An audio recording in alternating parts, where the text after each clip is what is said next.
Alright, you guys are good to go? Okay, thank you. Alrighty.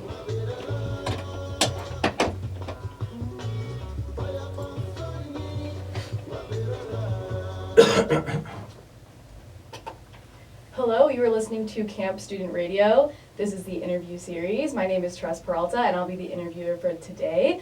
Today I'm joined by a professor here at the University of Arizona. Would you like to introduce yourself and what you do here at the university? Yes, my name is Gipe, and I'm an associate professor in 2D studies in the School of Art, which is, I guess another way of saying painting and drawing is the main aspects, and printmaking. Awesome. So how did you get interested in art in the first place? Oh my. I know it's kind of a big question. No, I knew you were going to ask it, and still I have no idea. No, I totally get it. I totally get it, yeah.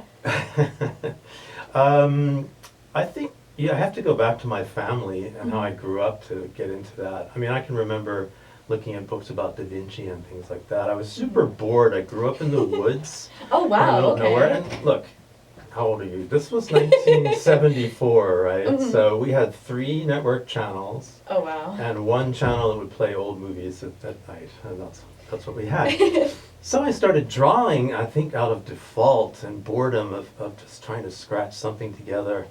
And well, the whole family was creative, especially Dad's side. I mean, my brother's a musician. Oh, and wow, okay. My cousin went to Peabody to be a concert pianist, and now he Wow. pays the bills by being a lawyer on TV. Oh my gosh, awesome. And my That's other so cool. cousin Lawrence won 2 Newbery Prizes for children's literature. You know, you start to feel like an underachiever with this crowd around. But there was my father, George, who wrote with Steve Martin and Carl Reiner some movies in the 80s. Oh, And, wow. But I grew up in his formative years. He was not a screenplay writer, and so he was down in the basement, you know. Back then you had a typewriter and doing carbon copies. You make a Right. mistake in the middle of it, you're screwed. You just- I've heard the horror stories, like getting the light out. We'd hear, he had commandeered the basement as his office, and so we would just hear it coming up through the heat fence. God damn, you know. And we knew, well, it never made me cringe. I was like, that's just Dad doing his thing. And Yeah. he was writing anything and everything all the time. He always had a notebook and pen at hand for notes. He was writing movies and plays all the time. And so I was very lucky in that if I blurted out one night at dinner, I want to be an actor, they just go, oh, great. It's like, all right, another one. Yeah, let's go. We Creative need one of gene. those. Too many writers already. But it's true, I was the only visual artist Oh, wow. in my family because, nobody quite got it when my father was kind of like, oh, Van Gogh, he could have benefited from some drawing lessons, I feel. Yeah. Well, he had a point. Vincent's early work was a little bit, awkward. But I remember one story I was having, when he was a screenwriter, I was having breakfast with Steve Martin. And my father went to, excused himself for a moment, and I was aware that Martin, collected work. And I said, my father said he visited your house and saw some art. And he's like, yeah, collecting this and that. I said, he didn't really... I said, what did you see over there, Dad? And he said, well, some of it was cool, but other stuff I just did not get. And I said, well, like what? And he said, well, there was this 6-foot painting of something that looked like a very agitated child scrawled across it with a big piece of charcoal. And I said, well, that sounds like a Cy Twombly. It's like, what? Cy Twombly, it's a painter who's very famous in the 80s and 90s. It's $1 million, this painting, you know? And so my father said, well, Twombly, that sounds like the name an agitated person would have. So, yeah, he just did not get it. And that part of the Gipe family would say, you're being had. There was, I think the musicians and the writers, they were all very super creative, but there was not that kind of feeling that that would break a wall into something that would seem technically wrong. That's very interesting. So you said you grew up kind of in the woods. So would you say that inspired like a lot of your art and what you ended up Just making? the boredom of it. But you know what? I visited, I would go off to school. I went to school in Richmond, Virginia for my undergrad at Virginia Commonwealth, and I'd come back, and it was nice. I kind of I liked it better visiting it. after I had left it as my growing up place. But, on Sundays I was trapped. I mean, my nearest friend was 5 miles away. Gosh. You can't imagine. Yeah. So, Yeah. I don't know. So kind Not of just bad. like having something to do was art. Yeah, well, among other things, I mean, we're doing everything. We're Yeah. playing instruments, but the art thing was kind of me for sure. And I was, should I admit this? I was kind of a Trekkie, So I was okay. doing picture. I was like, well, my father had all this equipment, so he would actually give me episodes. Oh wow. So I would like screen 16mm episodes, and then I would not screenshot it, but I would freeze it, and then I would like trace it, Oh wow. and like do drawings from the. So I was like doing postmodern stuff. I was like 14 years old in the basement. Very, very with me and advanced. Captain Kirk. Yeah. That's really cool. No, that's awesome. I love that. So what is like your favorite part of painting or just art in general? I know it's also another broad kind of question. Yeah, Maybe hard art to in pick. general, that's too broad. I mean, when you talk about all the different things involved in it, there's the process of making art and being in the studio and the solitary attitude of that, and then it's when it's finished and it's on the wall and you need to write about it and to kind of bring it into the discourse. And then there's the entrepreneurial side of it if you're putting together shows or writing about it or it's a big, big, big world. Now the painting of it for me, I do like the Zen. I mean, that's my Zen meditation for sure. And but then I like them when they're done too. And I'm like, whew, now it's done. Kind of like that sense of accomplishment. Here's a lesson like, for "Ooh." you, if you're just coming up. Even if you love what you do, sometimes it's a pain in the ass. I mean, everything is work, and so you get to this hump in a painting sometimes, it's like, oh, I gotta finish this. And sometimes they don't get finished and they get covered over and you start anew. That's very interesting. I feel like that's a good metaphor for life. I don't know. So how do you think you've impacted the art community? Oh, I saw that question. I don't think we impact art communities. I think we're either in them or we're not, and Okay. I think and we're productive parts of them or not. I feel like I have a few different axes of communities that I engage with, and here in Tucson and in Los Angeles where I have my studio, and so you have to be present. If you can, Right. One of the I'll jump forward, but one of the advices I give to students is to show up to openings. I think that 50% of success in the art world is going, and social media. We'll get to that, right? Yes. The digital stuff. Definitely. Well, there's a place for that, and I think it's great how it spreads it around. But you have to see artwork. In fact, it's Right. crazy that you need to go and actually look. See it And live. this museum here, I tell you, there's some serious paintings up there, and you can see them live. Second floor, just sneak into the elevator. No. Go through the back door, get to see some cool art. But along that note, is there anything you're currently working on? No. Yeah, I'm working on shows. I'm putting together shows with a kind of team of artists that are environmentally themed. And Oh, I've okay. worked with them in a couple of different contexts.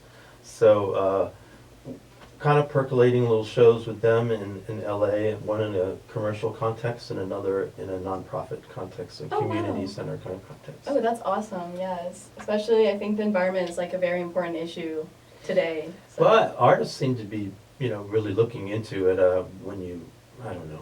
There's just a lot of, we want to call eco artists or whatever, but we're all thinking about, you get obsessed with things like this. And Right. what do we do? And we don't think that any of the art we make, I don't know, I speak for myself, I don't think it can change anything, but I think as a community, as a movement within the art world at large, if we continue to bring environmental issues forward in front of the public in a constructive kind of intellectual way and a thoughtful way, that's a portal to helping, Definitely. I would hope so. Definitely, yeah.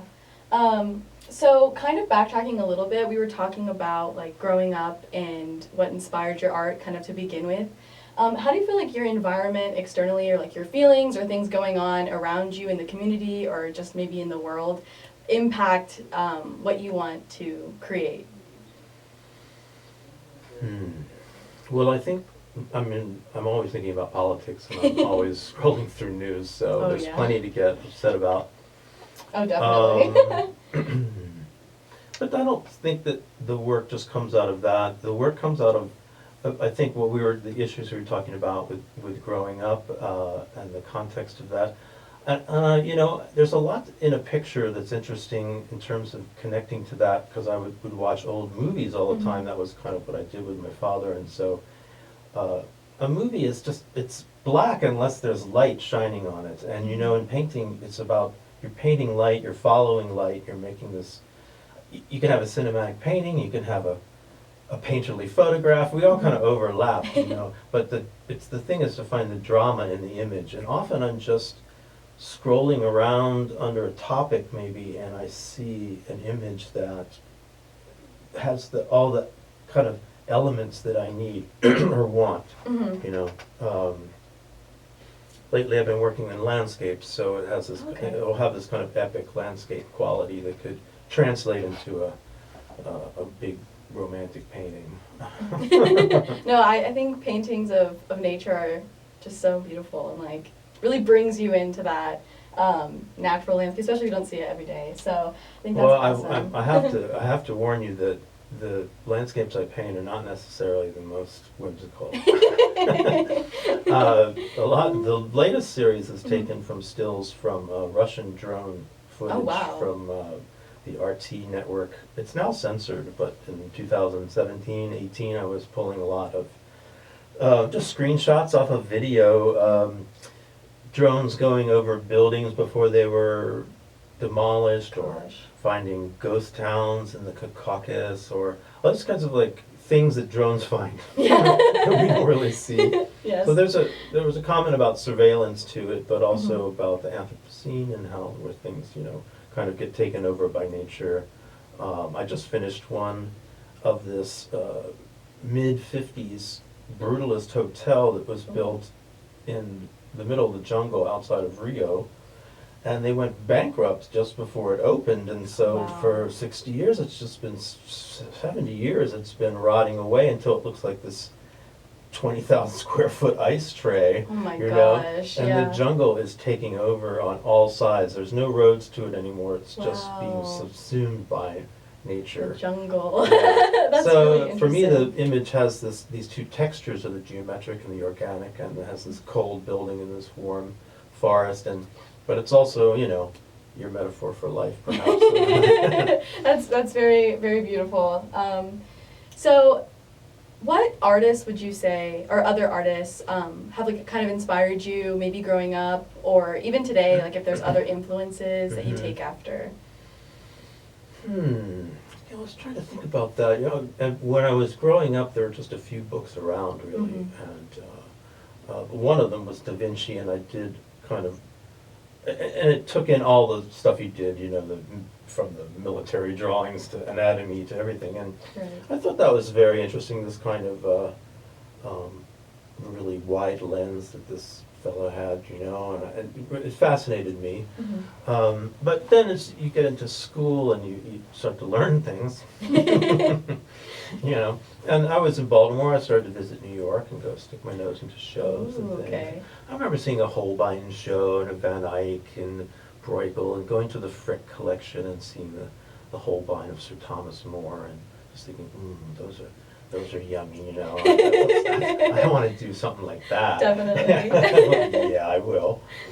And but then also at the National Gallery, when I grew up, there were these big landscapes that, seen in retrospect, were really just kind of propaganda paintings to send people out to the West. But there were these Bierstadt and Church and these painters from the mid-19th century that were painting these enormous Western scenes that were really just amalgams of bullshit they were just putting together, sketching together.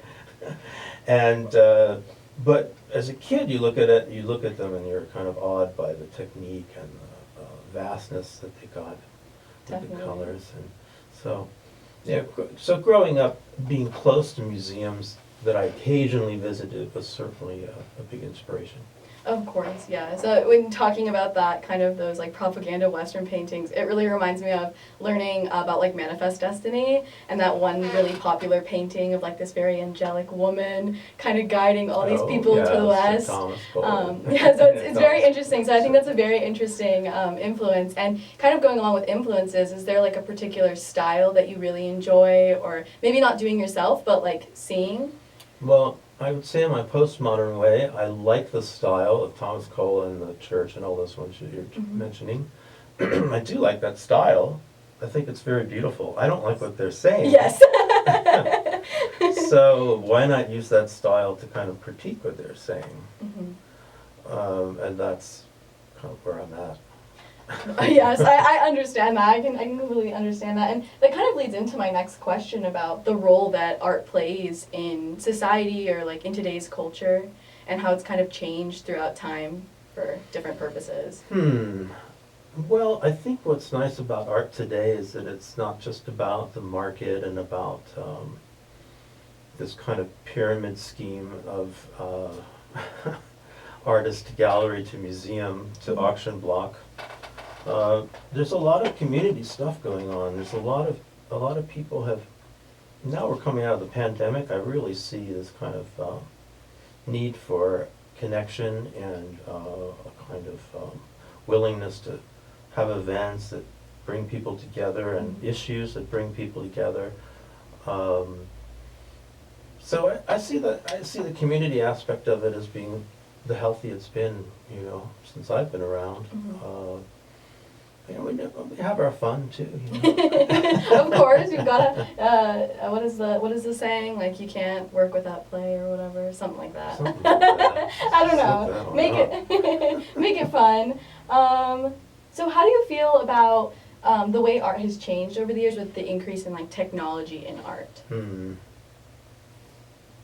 Well, painting's funny. It's always used technology, and go to your David Hockney or whatever. But I think as soon as an artist could use a photograph, they used a photograph. I mean, Courbet, Degas, they all used photographs.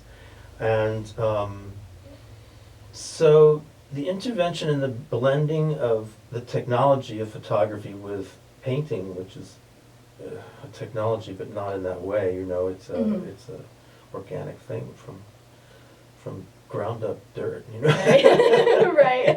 It's just different. Definitely. And but them kind of blending together to create content, I think was one of the best things that happened. And now, I mean, digital art made in a digital way, I have no problem with any of it in video and all, the whole business. Just let it all flow as far as I'm concerned. I just let it happen. Yeah, so I mean, I think there are more choices, if you say, I want to be a creative person or in the art world in some way or be an artist. You got like this big palette of things to do, Definitely. Not like it was in 1800 where, okay, you're going to go draw plaster casts for a year and we'll see how you do. Yeah, right. It's definitely changed since then. And kind of along that note with like technology, how do you feel about the kind of emergence of like AI generated art? Do you think that is art? I think it's a way to make an image, and that's all that really matters. I have some students using it, and I think for them it becomes like almost a Dadaist kind of chance device in a way. Let's take this image and see what this mysterious algorithm will do with it. Given certain prompts or however that's done, And so I think it has potential to be interesting. I don't, is it the idea that AI would just make the art then? Sort of, like the fact that someone can just put in like woman standing or something into an AI generator and it'll make basically a painting or a digital painting. I had artists putting, I thought they were, maybe that's what they were doing then. They were just kind of saying mountain with lots of colors or something. I don't know. Sounds a little cheating maybe. And kind of like with that, no. Do you I feel thought like they were kind of using it as an assist. Like they had an image, like, oh, let me right. let me scan, let me put that into this matrix or something. But Yes. no, they're just asking for it to happen. I see. No, I think it might depend on the generator, but I know like there's some where it'll literally make the whole thing for you, Right. and kind of. And like, then what do you do with it? You print it out? I suppose I'm not Well, I exactly have sure. students that were painting that. Oh, okay. Yeah, so they were making big paintings based on what their prompts made in AI. Oh, okay. That's really interesting. Well, I think that takes it another step, doesn't it? Definitely. That makes it more interesting, huh? Definitely, yeah. Yeah. And I was just like thinking too with what we're talking about and like how you kind of mentioned, well, maybe it's a little bit cheating if they're just putting it into an AI generator and kind of like printing that out. Do you feel like this AI and all that stuff that's really new is more of a setback for artists or more of a tool? Or both? Just depends on the circumstance. I guess like all technology, there's, both sides to the sword. To the blade. Definitely. Gosh, I think it will be a thing and a tool that's here for a while. Definitely. Where it goes, I mean, there's often, like slingshot effects to like people wanting things that are actual objects and that are actually handmade, Right. So I don't ever think that I'm gonna lose my market for that. Definitely. So I don't really, for me, the envelope is wide, just all this kind of stuff can just play around. Right. NFTs, no. That'd be another story. And that was not on your questionnaire. No, but I'm glad you brought it up. No, I don't really want to talk about them that way. I just think that, artists are tough enough on the environment as it is with all our shipping and our art fairs and all this, and I don't think we need to add it to it with NFTs, but that's just my opinion. That's definitely a growing concern, I know, with the NFTs. I'm not into like stocks or whatever, so I saw that like on Twitter when it came out, and I was like, what's going on? I know, shocker. You can't hit the Circle K. It's the new wave. It's a new currency. So kind of switching gears, what made you decide to teach and why the University of Arizona? Well, I taught a little while I was a graduate student, just as a TA, and I went right into teaching at the High School of the Arts, which Okay. was next to Cal State LA in East LA. And I really enjoyed that. I did that for a few semesters. And but then the painting started to take off, and I needed to keep my head in the studio, and I just periodically would go out and do kind of adjunct work. And then in the late 90s, I moved to Santa Barbara and approached the university there, and was able to get a couple of classes, and that kind of bloomed after 7 or 8 years into a guest lectureship or I don't know, something like the highest thing you can be without getting really hired. Okay. And but healthcare and all that stuff. Oh, This is okay. not bad, I mean, I love teaching the students, and it seemed like a great kind of thing to fill in when if I was doing some paintings that didn't do so well or whatever. I went into the closet, or the Musée de Garage, as I like to call it. And, it's good to have a little salary there. Right, of course.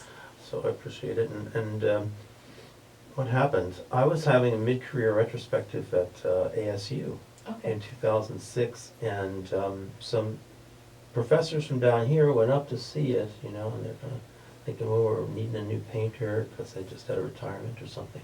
Oh, okay. So kind of the pieces came together on it. I mean, I entered into the, matrix or whatever, but I was semi-invited to, kind of check out this thing if you Right, want new to come to opportunity. Tucson. And end of 2006, I just moved to Tucson, and just, I've been going back and forth to LA's in between, but. Right, okay. Yeah. This is like not something that I had written down, but how have you enjoyed like living in Tucson and the art community here? When I first got here, a friend of mine was like, "What's Tucson like?" And I go, "Well," and back then, we were on our laptops looking at Google Earth. And I said, "All right, go hit Speedway." He put himself at the 110 in Speedway, and he started scanning up the road, and he says, "This looks like the set of a nuclear disaster. Oh no! Well, you got to admit, there's not much between the Thames. Oh right. and, like, Just stone, dirt, you know. desert, yeah.